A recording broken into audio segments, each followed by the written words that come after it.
Hello' everyone, আজি বনাবলৈ ওলাইছোঁ ছাগলীৰ মাংস।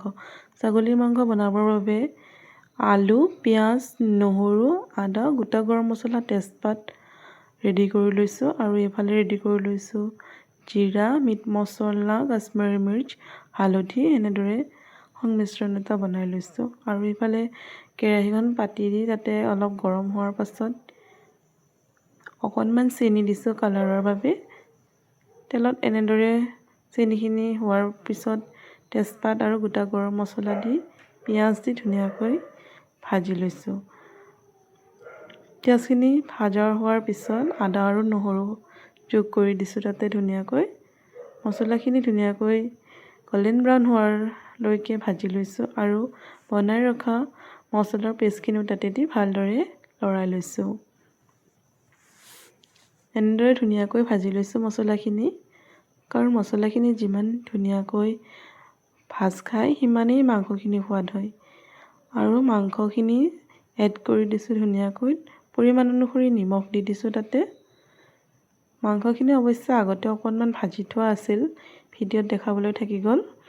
এতিয়া মাংসখিনিত এড কৰি দিছোঁ আলু আৰু বিলাহী। বিলাহী ইয়াত মই দুটা ব্যৱহাৰ কৰিছোঁ, যিহেতু ছাগলীৰ মাংসত অলপ তেল থাকে, তেলটো কাটিবৰ বাবে।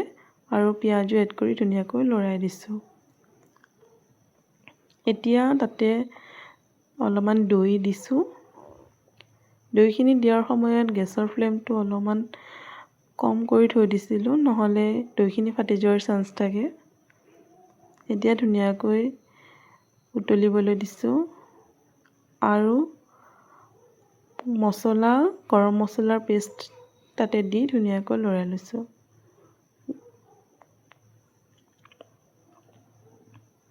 দেখিছেনে মাংসখিনি ইমান ধুনীয়া কালাৰ আহিছে। মাংসখিনিৰ পৰা তেল এৰিবলৈ আৰম্ভ কৰিছে। যিমান ধুনীয়াকৈ মছলাখিনিৰ লগত মাংসখিনি ভাজিব সিমানেই সোৱাদ হ'ব আঞ্জাখন খাবলৈ। এতিয়া মাংসখিনি ভজা হোৱাৰ পিছত এটা কুকাৰত ধুনীয়াকৈ দি দিছোঁ।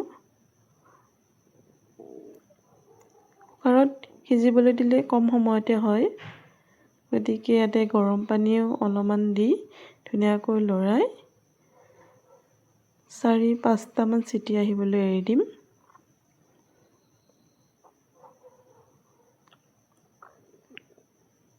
আৰু অলপমান চৰ্বিখিনিও দেৰিকৈ এড কৰি দিছোঁ, নহ'লে চৰ্বিখিনি প্ৰথমতে দিলে একোৱেই নাথাকে। এয়া আমাৰ ছাগলীৰ মাংস ৰেডি। কিমান ধুনীয়া হৈছে কালাৰটো, সঁচাকৈ চাওকচোন কিমান সুন্দৰ হৈছে মাংসখিনি। এতিয়া গৰম গৰম ভাতৰ লগত পৰিৱেশন কৰিবৰ কাৰণে ৰেডি।